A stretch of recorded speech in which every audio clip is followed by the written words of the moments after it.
Madame, Monsieur, bonsoir. Nous sommes ravis de vous retrouver ce soir pour ce 5e webinaire sur la chaîne CCD. Bienvenue à nos internautes de France et de l'étranger. Ce soir, nous allons parler d'un sujet passionnant, mais également un petit peu mouvant ces derniers temps. Dysbiose et infection vaginale, quelle solution aujourd'hui? Pour parler de ce sujet, nous avons le plaisir d'accueillir 3 experts autour de la table. Le docteur Gilles Bramy, médecin, expert de la microbiote vaginale à l'Institut Fournier, le docteur Isabelle Boquin, pharmacienne et responsable formulation au sein du laboratoire CCD. Elle nous parlera de l'intérêt des postbiotiques dans un contexte réglementaire européen en mutation, et le docteur Geoffrey Suberville, pharmacien et formateur. Il nous illustrera des cas comptoirs en officine. Durant toute la durée de cette émission, vous aurez la possibilité de poser vos questions directement via le chat. Nous y répondrons en fin d'émission. Je vous souhaite maintenant une excellente soirée et passe la parole au docteur Gilles Bramy. Eh bien, merci Fabienne. Alors, je me représente, donc je suis médecin spécialiste du microbiote dans l'équipe du docteur Bobo, que vous connaissez probablement tous, et que je remercie effectivement de sa confiance depuis un certain nombre d'années. Alors, je consulte spécifiquement sur les infections urogénitales en tant qu'andrologue, c'est-à-dire les infections chez les hommes, mais aussi chez les femmes, et c'est le sujet de ce soir, sur le microbiote vaginal. Merci au laboratoire CCD, à Isabelle et puis à Agathe, pour me permettre de parler de mon expérience professionnelle sur les prises en charge des dysbioses génitales. Alors, effectivement, la dysbiose génitale est un vrai problème de santé féminine. Alors, ce soir, mon principal objectif, c'est de vous parler et de vous donner quelques recettes concernant leur prise en charge. En clair, s'il y a un mot à retenir ce soir, c'est interroger vos patientes à la recherche de facteurs de risque. Également, on va leur proposer, comme vous savez tous, un traitement adapté à la dysbiose vaginale selon celle qui va être retrouvée, et aussi la restauration et la prévention des solutions à apporter. Effectivement, c'est un point extrêmement important. Donc, les facteurs de risque sont à rechercher et à partir de là, on pourra apporter une médecine personnalisée pour une prise en charge multidisciplinaire. Alors, vous savez tous qu'il y a de nombreux facteurs qui sont impliqués dans le déséquilibre des microbiotes, de manière générale. Ça, c'est un point extrêmement important et ça devient de plus en plus impactant.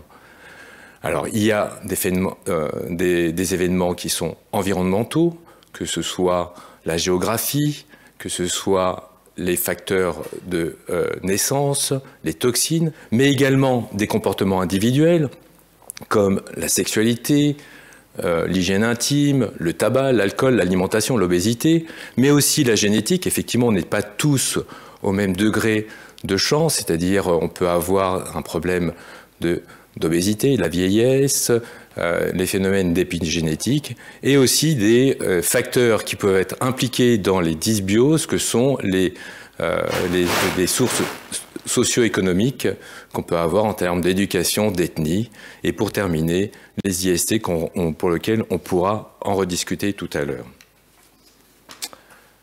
Alors, il faut savoir aussi également, c'est que le microbiote vaginal a depuis quelques années un certain nombre d'éléments qui ont été retrouvés grâce à l'évolution de la biologie moléculaire.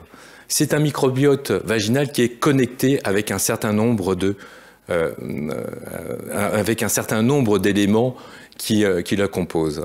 En clair, c'est le carrefour urogénital.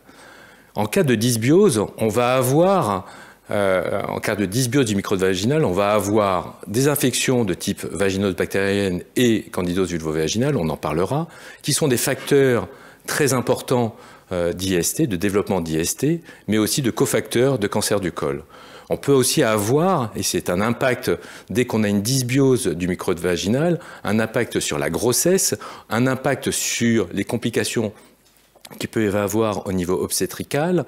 On peut avoir un impact sur la fertilité, c'est-à-dire qu'on peut avoir une difficulté à implanter les œufs en cas de fécondation in vitro, ça c'est un point important, et aussi on peut avoir aussi un impact sur la qualité du sperme, mais chez l'homme.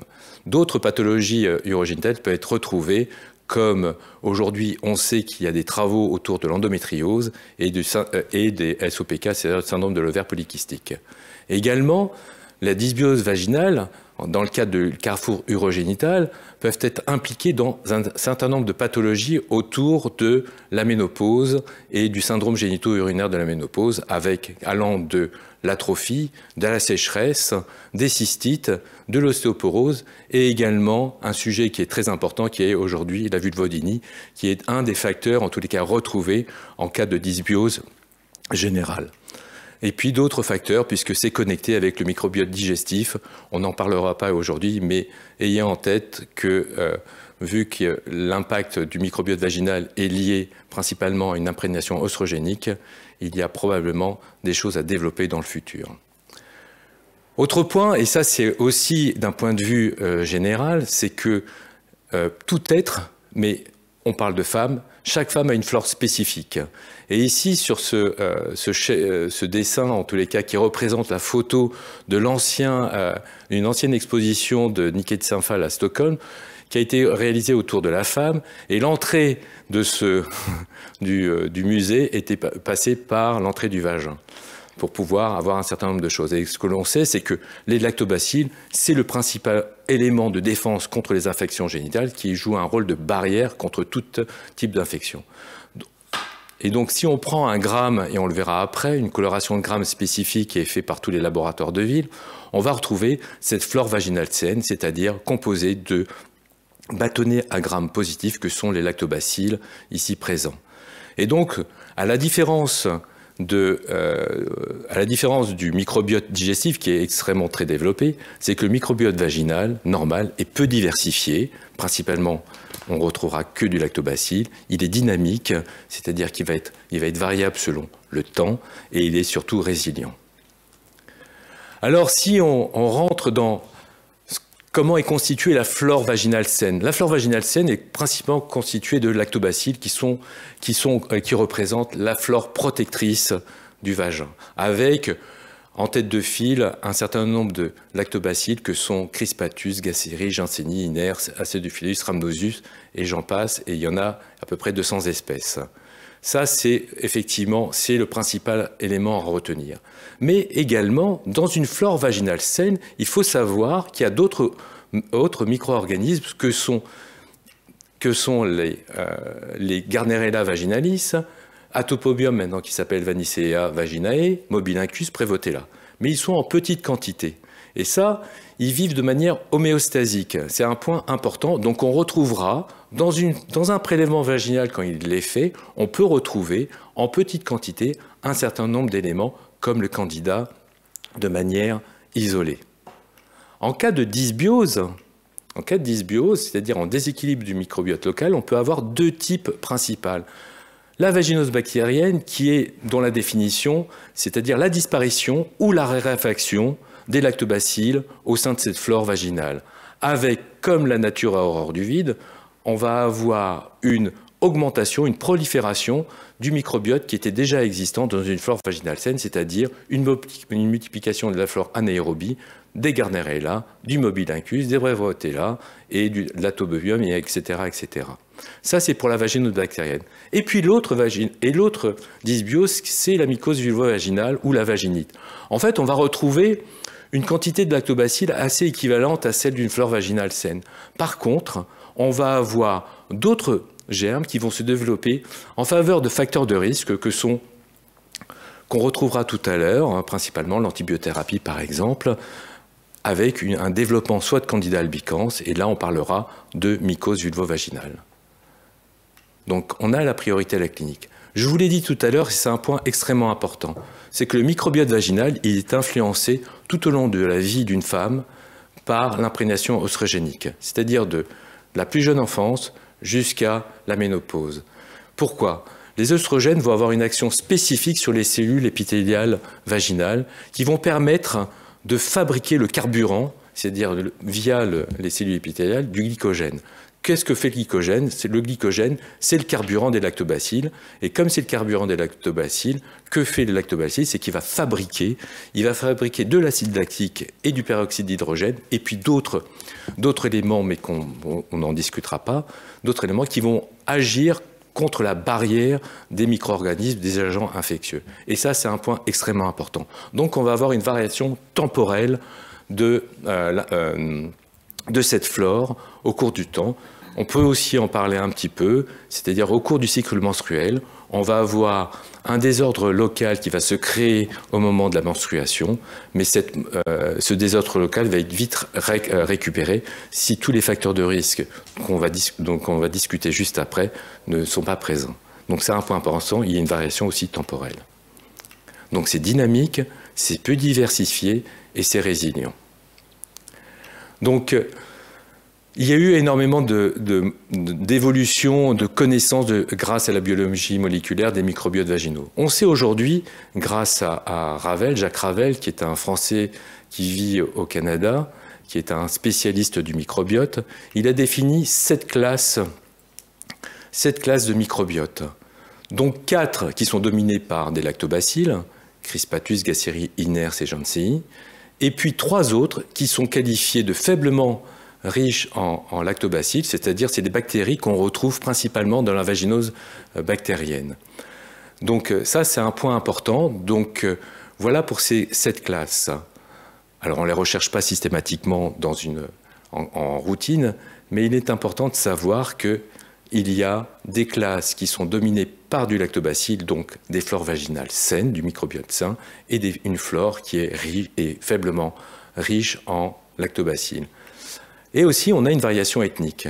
Il faut savoir que pour les Caucasiens, on est proche de 90% de lactobacilles dans leur flore, dans leur microbiote normal.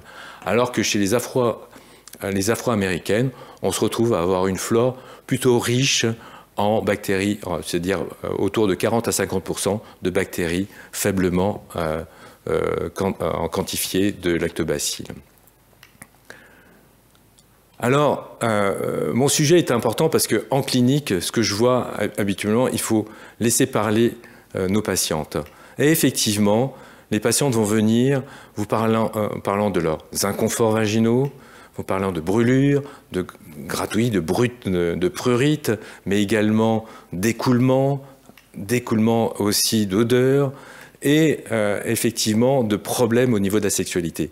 Ces points-là, effectivement, sont retrouvés principalement en cas de dysbiose, et ça, vous les aurez toujours pendant la consultation. Et donc, il faut en profiter pour rechercher les facteurs de risque. Mais c'est quoi la vaginose bactérienne? La vaginose bactérienne, comme je vous l'ai dit, c'est l'infection la plus fréquente chez la femme non ménopausée. C'est-à-dire, on est autour de 20 à 30% des femmes avec une leucorrhée qui ont une vaginose bactérienne. Et selon certains pays, on peut retrouver jusqu'à 70%. Il y a une variabilité importante en fonction de la géographie, de l'ethnie et de la population étudiée. Ce qu'on sait, c'est qu'en France, on n'a pas d'études fixes de prévalence de stat global de la prévalence de la vaginose bactérienne. Par contre, il y a une équipe lilloise de Damien Subtil qui avait réalisé en 2012-2015, en fin de 2010, une étude qui s'appelle l'étude Preveva.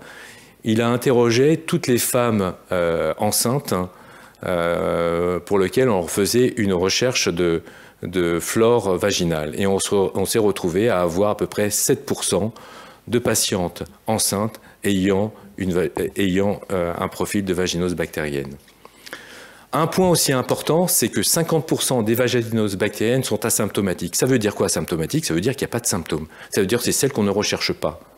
Et effectivement, quand une femme vient avec des symptômes cliniques, c'est le prélèvement vaginal qui va dire qu'il y a une vaginose bactérienne, et donc aujourd'hui, on ne recherche que les femmes qui sont symptomatiques.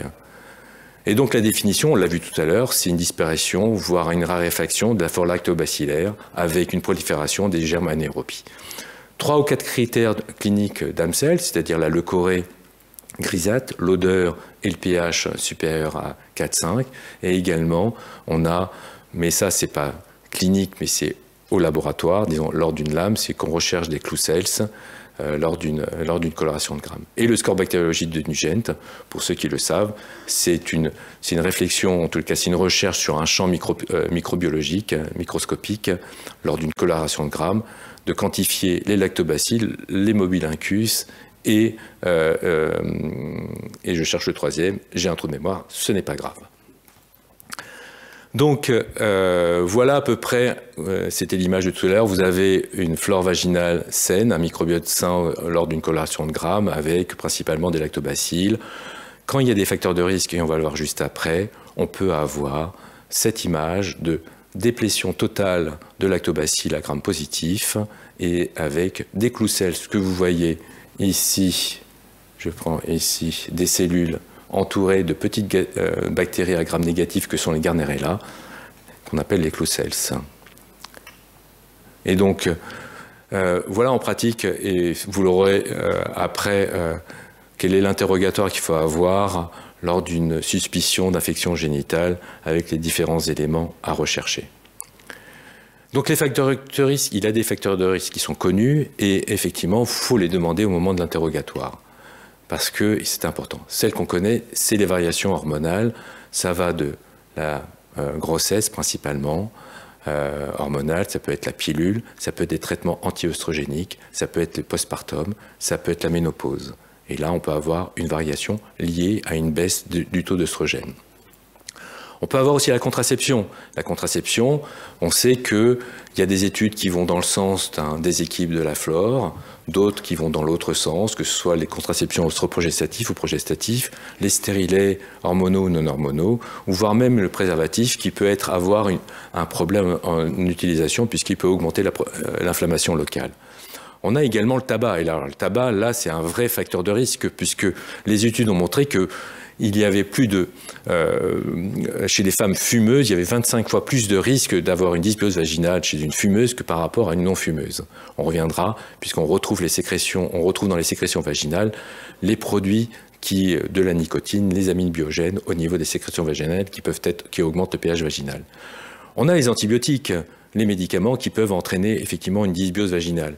Je vous rappelle que les lactobacilles sont sensibles à l'amoxicilline, sont sensibles aux macrolides, sont sensibles aux tétracyclines et ils sont effectivement résistants au métronidazole. Heureusement, c'est le traitement qu'on leur donne s'ils n'étaient pas résistants. Ça veut dire quoi? Ça veut dire que si vous avez une angine, eh ben, vous pouvez avoir un déséquilibre de la flore lors d'une prise d'une amoxicilline. Donc ça, c'est un point important à ne pas oublier. Également, l'hygiène intime, une hygiène intime excessive ou l'utilisation que de l'eau ou l'épilation sont des facteurs de risque qui peuvent entraîner un déséquilibre de la flore. On a aussi la sexualité où là, ce que l'on sait, c'est que les femmes qui ont peu d'activité sexuelle n'ont quasiment pas de vaginose, alors que celles qui ont une activité sexuelle plus importante peuvent avoir, avec des changements de partenaire, peuvent avoir un risque de vaginose. On rentrera dans le détail s'il y a des questions là-dessus.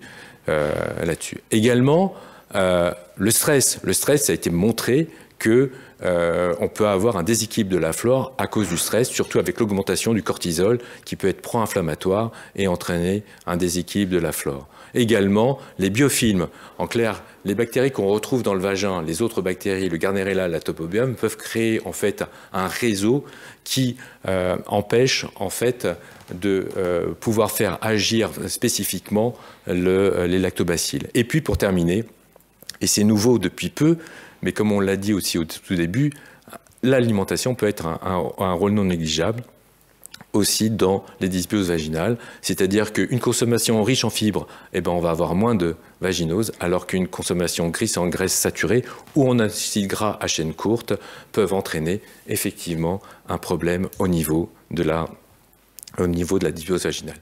Alors, concernant les candidoses, c'est quasiment 3/4 des femmes qui ont au moins un épisode dans la vie. C'est vraiment très fréquent. Ce qui est plus ennuyeux, c'est qu'elles peuvent avoir un deuxième épisode dans près de 50% des cas.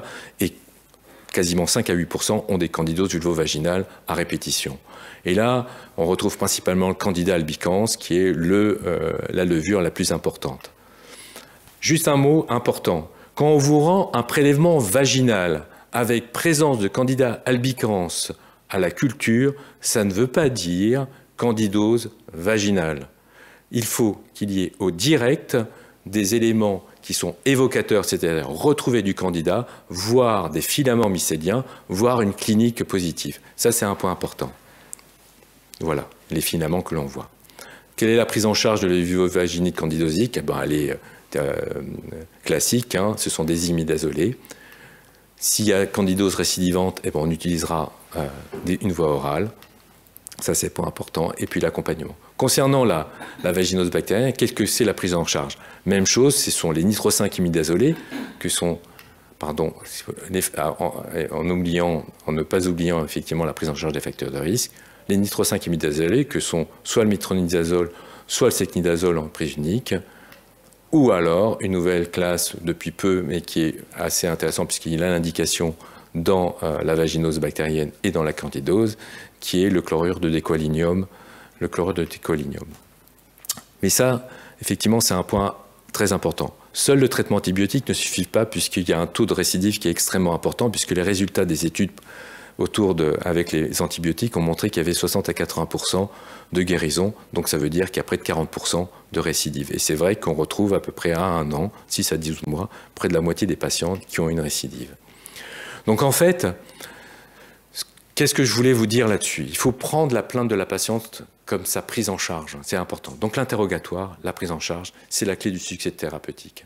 Il y a des traitements adaptés, puisqu'on les a vus, ils sont recommandés, ils sont indiqués. Et il y a une restauration et une prévention, et quelles sont les solutions? Alors il y a les prébiotiques. Les prébiotiques, c'est principalement l'inconfort. C'est un peu le carburant, c'est-à-dire que si on a encore une flore résiduelle lactobacillaire, ça peut avoir un impact, un intérêt à utiliser. Il y a les probiotiques de restauration qui ont montré l'efficacité démontrée lors de cliniques, que ce soit en cure, en traitement court ou en traitement long, que ce soit pour la vaginose bactérienne, que ce soit pour la vaginose bactérienne récidivante, que ce soit pour les candidoses vulvovagineuses récidivantes. Alors, quelles sont les souches qui sont utilisées principalement dans les produits? On retrouve Crispatus, Rhamnosus, Gasseri, Acidophilus, voire Helveticus, et effectivement, eux ont montré une preuve d'efficacité. Quelle voie? La voie orale, la voie vaginale, les associations en plusieurs souches, pourquoi pas, la posologie, effectivement, et surtout utiliser une durée adéquate, puisque les patientes, en général, ont des histoires souvent assez longues et il faut ne pas les oublier. Mais on en parlera tout à l'heure avec le docteur Boquin sur le contexte réglementaire au niveau vaginal. Et puis, il y a les symbiotiques. Les symbiotiques, c'est... par exemple, c'est un prébiotique plus un postbiotique comme un médicament qui est encore utilisé. Et quelques perspectives, c'est-à-dire utiliser des antibiofilms, utiliser des nanoparticules, et puis il y a eu des essais de transfert du microbiote vaginal qui a pas montré, en tous les cas, qui est en étude actuellement. Et puis les postbiotiques, qui sont des souches tyndalisées, qui sont des bactéries inactivées par la chaleur, qui ont été démontrées, et le docteur Supervielle reviendra sur l'utilisation dans l'alimentation des nouveau-nés, des nourrissons. Et donc, effectivement, c'est une solution immunobiotique qui peut être apportée. Donc, en clair, voilà, ça avance. On comprend un peu mieux ce qui se passe. Il faut savoir que les dysbioses urogénitales ont un impact certain sur la santé urogénitale de la femme, qu'il faut restaurer. Mais la restauration ne suffit pas. Il faut aussi agir sur les facteurs de risque sous peine d'échec. C'est-à-dire, une femme qui fume, il faut lui demander d'arrêter de fumer. Une femme qui a une mauvaise hygiène, il faut lui apprendre l'alimentation, le stress, les hormones. Il y a de nouvelles techniques de laboratoire qui pourront améliorer une meilleure connaissance, voire une meilleure médecine personnalisée. Il y a des nouvelles thérapeutiques alternatives et ça, j'en suis sûr, on va continuer avec les laboratoires. Et puis surtout, ce n'est pas uniquement un médecin, c'est plusieurs médecins, c'est plusieurs approches, c'est plusieurs personnels de santé. C'est effectivement le médecin, mais le pharmacien a un rôle non négligeable en officine et il faudra surtout ne pas le négliger. Donc voilà, c'est une médecine personnalisée, je voulais vous remercier, je vais passer la parole à Isabelle. Merci beaucoup. Merci Gilles pour cette présentation. Et du coup, tu me donnes l'occasion de parler de l'action des lactobacilles. C'est l'objet donc de ma présentation. Donc on va parler de postbiotiques. Mais avant de parler de postbiotiques, il faut bien comprendre comment fonctionnent les lactobacilles au niveau vaginal. Donc on l'a dit tout à l'heure avec Gilles, les lactobacilles vaginaux ont un rôle essentiel dans la protection au niveau du vagin par rapport aux infections vaginales. Il y a 3 grands axes qu'il faut bien comprendre. Donc on ne va pas forcément entrer dans le détail, mais il faut bien comprendre ces 3 axes. La première, c'est que les lactobacilles permettent d'inhiber la croissance des pathogènes vaginaux. On l'a vu, c'est Gardnerella vaginalis, mais également Candida albicans et Escherichia coli. Deuxième axe, on sait qu'avec une bactérie, il n'y a pas d'infection sans adhésion. Donc les lactobacilles permettent d'inhiber l'adhésion des pathogènes au niveau de la paroi vaginale. Et troisième axe, c'est une inhibition de l'expansion du pathogène par la mise en avant de mécanismes pour attirer les cellules du système immunitaire et une meilleure réponse immunitaire au niveau vaginal. Donc au niveau de l'axe numéro 1, le plus important, c'est la sécrétion d'acide lactique. On l'a vu tout à l'heure avec Gilles, les parois vaginales sécrètent du glycogène qui servent de carburant donc aux lactobacilles qui vont sécréter à leur tour de l'acide lactique qui va contribuer à diminuer le pH entre 3,5 et 4,5 qui permet automatiquement le non-développement de certaines bactéries, notamment responsables des vaginoses bactériennes. Autre axe important, c'est la production de peroxyde d'hydrogène que l'on connaît bien entendu avec l'eau oxygénée, qui par définition a une action toxique très importante. Et d'autres systèmes pour lesquels on ne va pas entrer dans le détail.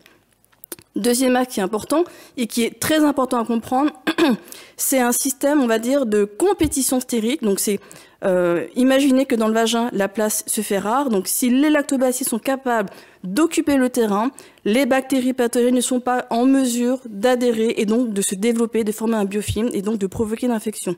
Donc ces lactobacilles ont un rôle très important par leurs nombreux mécanismes au niveau des parois, des membranes et la sécrétion de substances qui vont empêcher les autres bactéries de se développer. Et le dernier, et pas le moins important, c'est la coagrégation. C'est un concept qui est extrêmement important.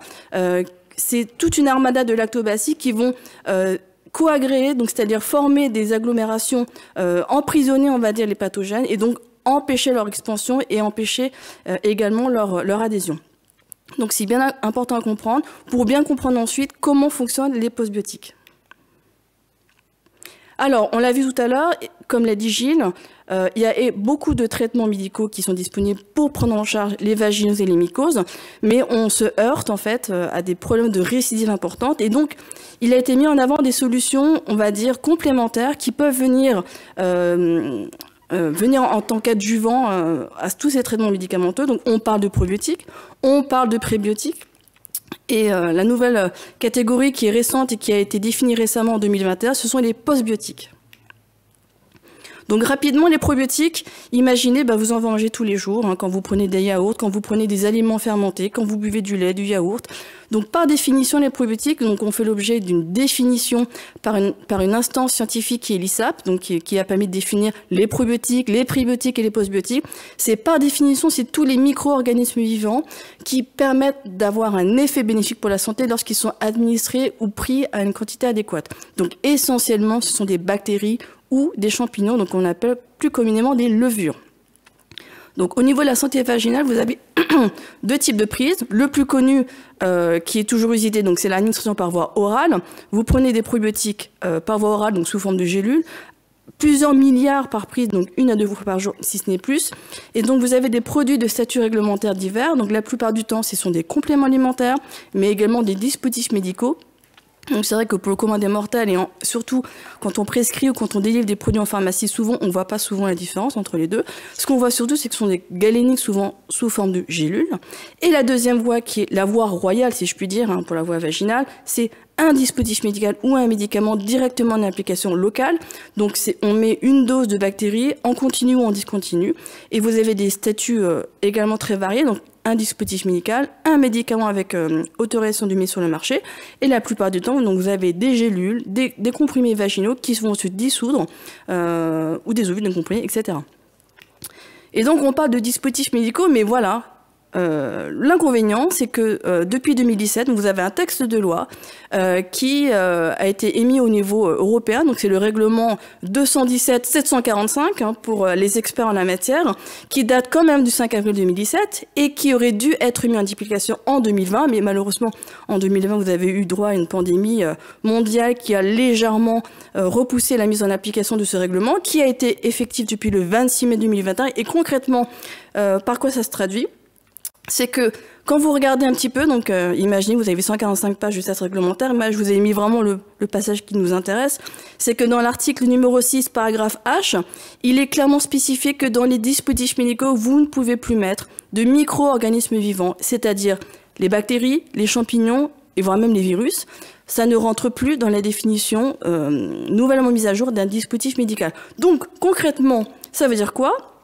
C'est que tous les produits que vous avez actuellement sur le marché vont petit à petit disparaître sur le marché. Donc, tous les stocks que vous avez encore en pharmacie vont progressivement disparaître et les metteurs sur le marché, donc tous les laboratoires qui sont responsables de la mise sur le marché vont devoir trouver une solution alternative.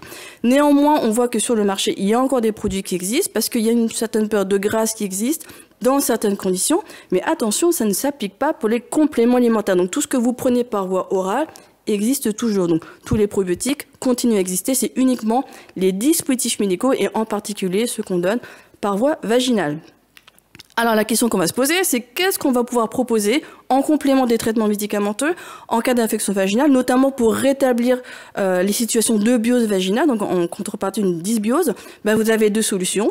Les prébiotiques, on en a parlé tout à l'heure, rapidement, c'est vous donner du carburant, vous donner des substrats énergétiques qui vont permettre de faire développer spécifiquement certaines bactéries qui vivent au niveau du vagin.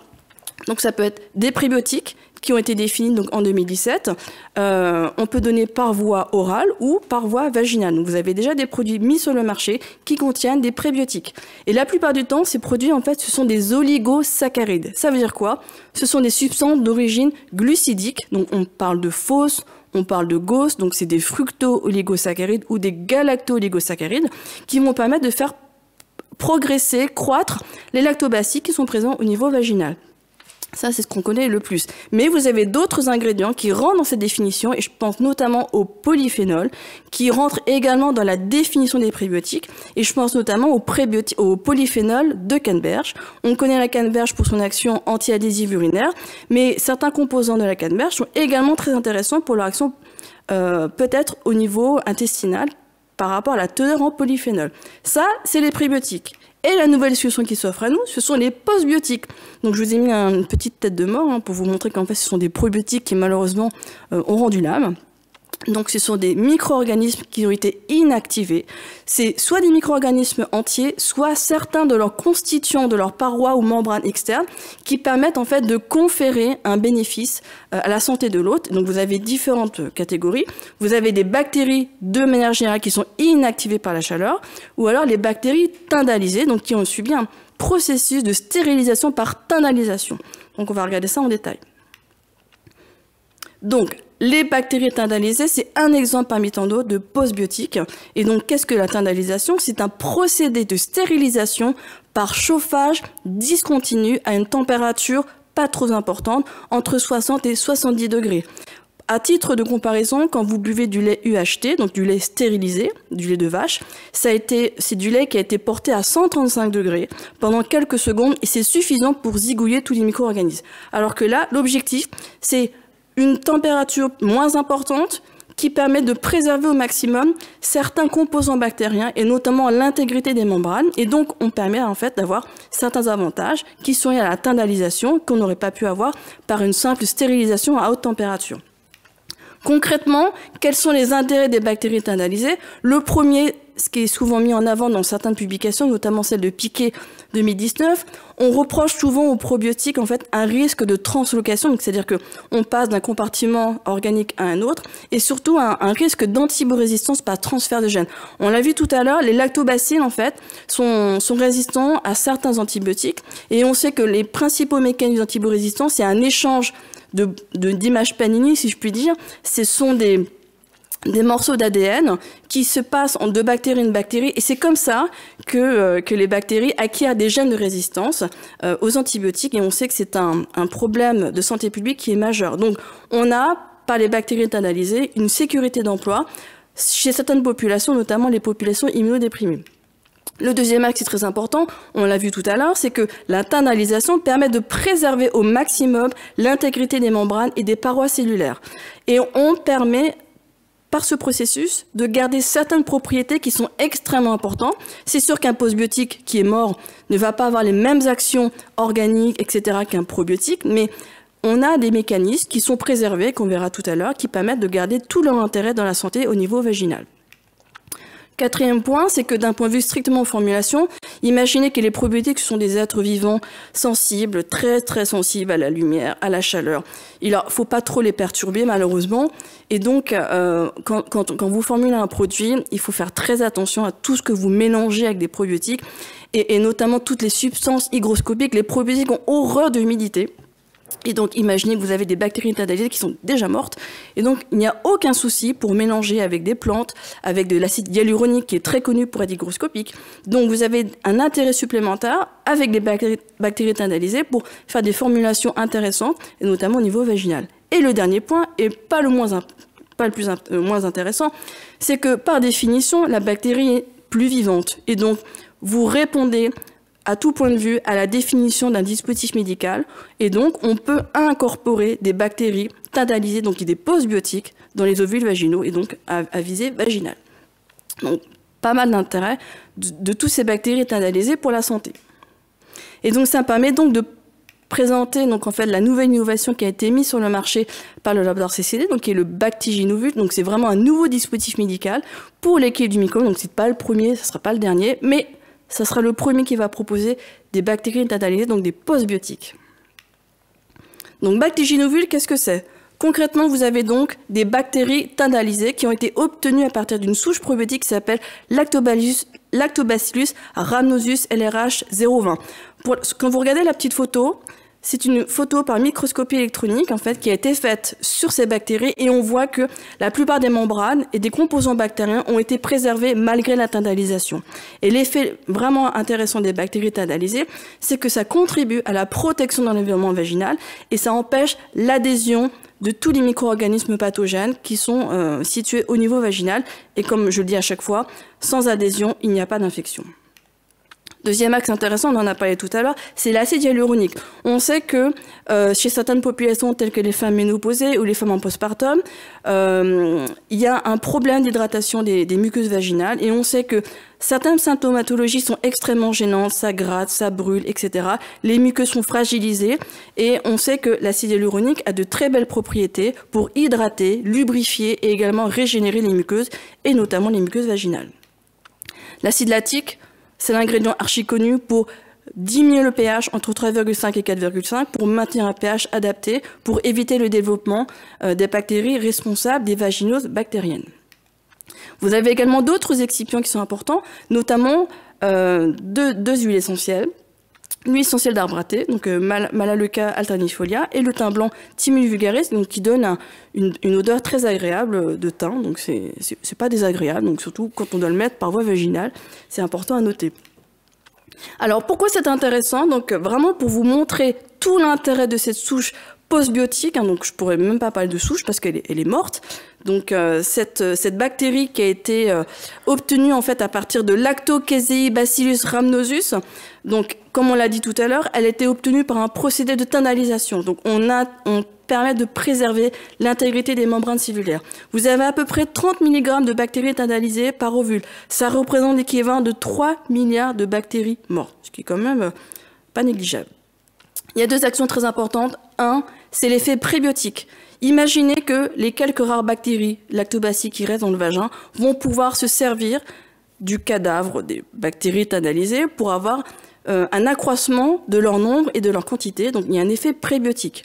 Donc elles vont être source de nourriture, elles vont soutenir la croissance des quelques lactobacilles qui sont encore présents, surtout en cas de vaginose. Le deuxième point, c'est l'effet antibactérien qui est extrêmement important. Vous avez deux mécanismes qui sont totalement complémentaires. C'est l'exclusion compétitive et la coagrégation. On en a parlé tout à l'heure.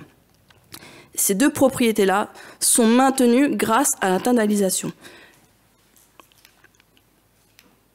Donc, de manière très schématique, donc l'exclusion compétitive, on en a parlé tout à l'heure, c'est les lactobacilles, et en particulier les bactéries tendalisées, sont capables d'adhérer à la paroi de l'épithélium vaginal, et donc elles occupent le terrain et empêchent les bactéries pathogènes de s'y fixer.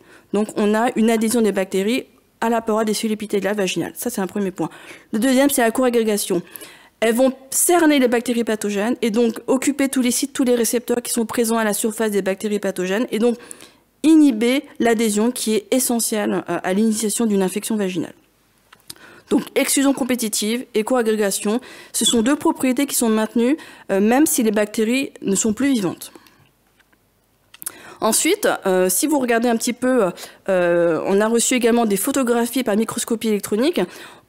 Cette bactérie tendalisée a démontré des capacités à inhiber 3 agents pathogènes qui sont fréquemment retrouvés au niveau du vagin. Le premier, c'est le Gardnerella vaginalis, responsable des vaginoses bactériennes. On a également une inhibition de l'Escherichia coli qui est responsable des infections urinaires de type cystite et pyélonéphrite. Vous avez également une inhibition donc, du Candida albicans. Donc, vous avez, pour vous montrer un petit peu, donc, les lactobacilles, en fait, ce sont des petits bâtonnets qui sont capables de recouvrir et de cerner en fait tous les agents pathogènes. Et on voit notamment, donc vous savez que les colibacilles sont des petits bâtonnets aussi qui ressemblent de près ou de loin beaucoup aux lactobacilles. Et on voit en fait toute la partie sombre, ce sont les bactéries tendalisées et les parties claires, ce sont les Escherichia coli. Donc en fait, cette bactérie tendalisée est capable de coagréger avec les 3 principaux pathogènes responsables d'infections vaginales chez la femme. Voilà. Et enfin, pour terminer, donc au niveau de la composition, donc vous avez un acide hyaluronique full spectrum qui est obtenu par fermentation et donc qui constitue de différents poids moléculaires. En résumé, vous avez un axe un mécanisme d'action qui est très important avec les 3 R. Restauration, récupération, réparation. Vous restaurez l'intégrité de la barrière, vous récupérez les capacités barrières de la membrane épithéliale vaginale et vous permettez de réparer en cas d'agression. Et donc l'acide hyaluronique est très connu pour hydrater, lubrifier, notamment en cas de sécheresse vaginale. Ça permet de soulager toutes les sensations de démangeaison et de brûlure qui sont liées à l'irritation, notamment en cours d'infection vaginale. Ça permet il y a des propriétés filmogènes qui permettent de faciliter la réépithélisation et de favoriser la cicatrisation des lésions et la régénération des tissus endommagés. Voilà, et comme on l'a dit tout à l'heure, comme on a des bactéries déjà mortes, on peut sans problème les associer avec l'acide hyaluronique. Donc en résumé, en pratique, dans quelle indication on va donc donner Bactiginovul? La première, donc c'est un traitement adjuvant pour tout ce qui est prophylaxie, traitement et prévention des récidives d'infections vaginales, donc du type vaginite, vaginose bactérienne, infection fongique. On permet de restaurer le microbiote vaginal, notamment en cas d'altération de l'environnement, en cas de traitement prolongé, je pense notamment au traitement antibiotique, et en cas de déséquilibre hormonaux, donc lié à la prise de pilules, lié au déséquilibre hormonaux après la grossesse, pendant la ménopause, par exemple.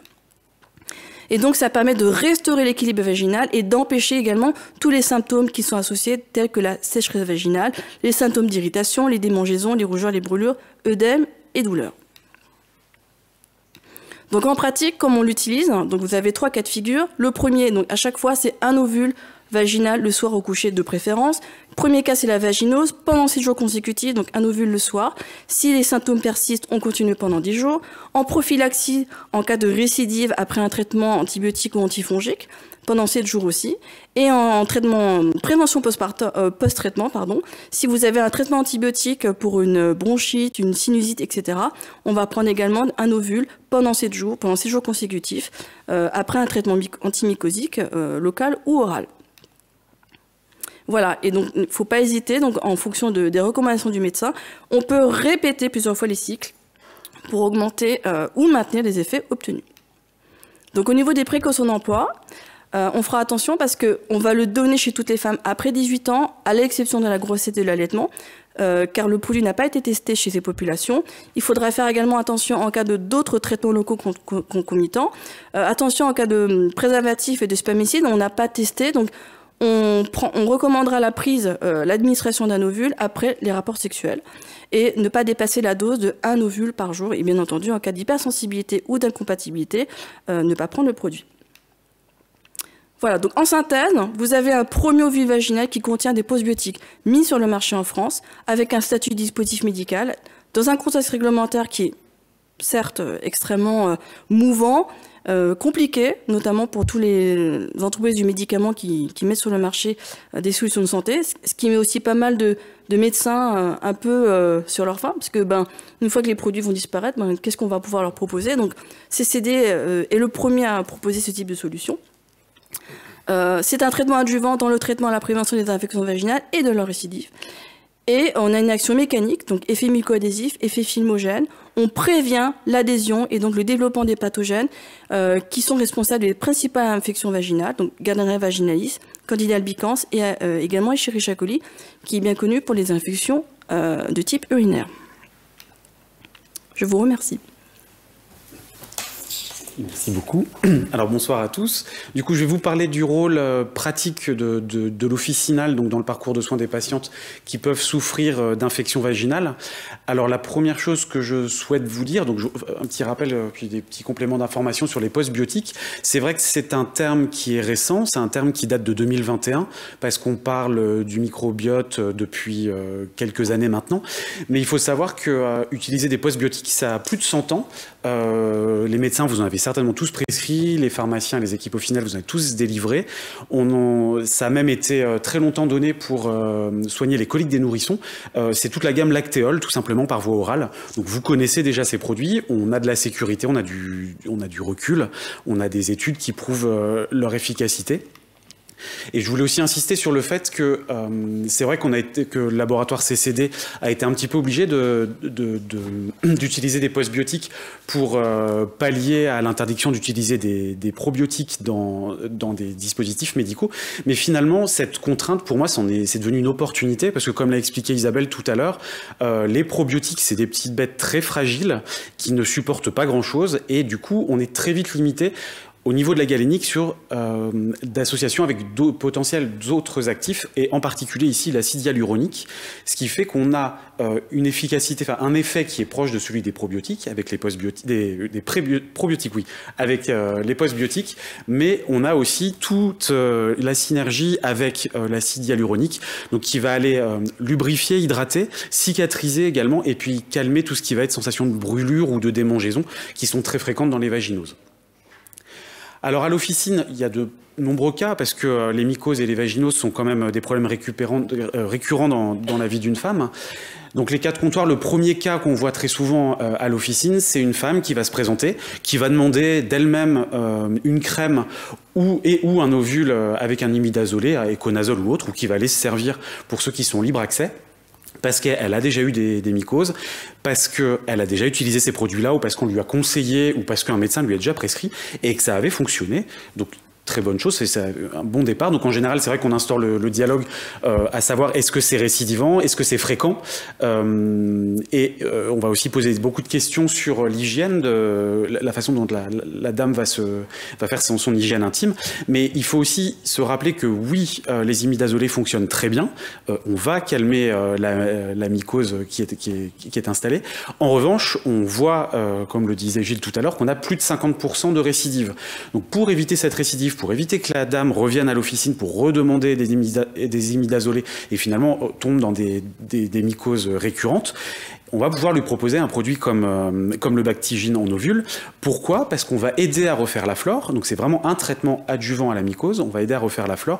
Et en plus, si cette personne est gênée, si cette personne a des démangeaisons, on va avoir l'acide hyaluronique qui va aller apaiser les symptômes. Ceci est aussi valable pour une dame qui arrive avec sa prescription d'un antifongique, donc qui est allée voir son médecin ou qui est allée voir sa sage-femme, qui a son ovule et ou sa crème. Instaurer le dialogue, comme on le fait déjà, pour poser les questions. Est-ce que c'est invalidant? Est-ce que ça vous gêne beaucoup? Et est-ce que c'est récurrent? Et quand c'est récurrent et quand il y a des démangeaisons, il y a des gènes, c'est fragile, sensible, proposer donc du coup notre produit Bactigine ovule qui permettra d'apaiser plus rapidement puis d'être vraiment un adjuvant pour augmenter l'efficacité. Pensez également à la vaginose. Alors là, la vaginose, c'est vrai que c'est très rare qu'on ait directement à l'officine une femme qui vienne s'en plaindre parce qu'en général, elle sait qu'il n'y a pas de produit, il n'y a pas de médicament qui soit en OTC, qui soit non soumis à prescription médicale. Donc du coup, en général, nous, on le voit après visite chez le médecin et donc après prescription de métronidazole qui peut être fait par voie orale, qui peut être fait par voie vaginale. Donc là, pareil, proposer, si c'est récurrent, proposer le Bactigine en ovule. Alors, on l'a vu, que ce soit dans le cadre d'ovules d'imidazolé ou de métronidazole, bien dire qu'on fait le traitement médicamenteux et qu'ensuite on utilise, on administre pendant une semaine le Bactigine ovule. Et le dernier cas, c'est la prescription d'un antibiotique à large spectre. La flore commensale intime, elle est sensible aux antibiotiques qu'on utilise en cas d'infection ORL notamment, et du coup, parfois, des femmes vont être sujettes à des mycoses parce que les germes vont en profiter pour se développer.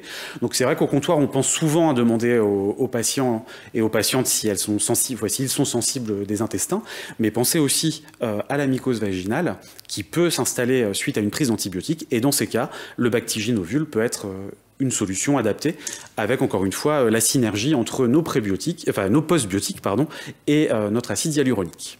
Merci à nos intervenants. Nous allons maintenant répondre à vos questions et retrouver Blandine en régie. Merci Fabienne. Nous avons effectivement beaucoup de questions ce soir de gynécologues, mais aussi de sages-femmes qui prennent en charge les vaginoses, le suivi des vaginoses et des mycoses. Alors la première question peut-être pour Dr Brahmi. Est-ce que on a évoqué l'importance de l'activité sexuelle dans les dysbioses? Est-ce que certaines pratiques ont plus d'impact sur ces dysbioses et ces infections vaginales? C'est une bonne question. Effectivement, il y a un certain nombre de documents, en tous les cas de littérature scientifique, qui sont en train de sortir actuellement. Alors, ce que l'on sait aujourd'hui, c'est que on n'a quasiment pas ou peu de vaginose bactérienne, de dysbiose vaginale, en cas de inactivité sexuelle. Ça, c'est la première chose.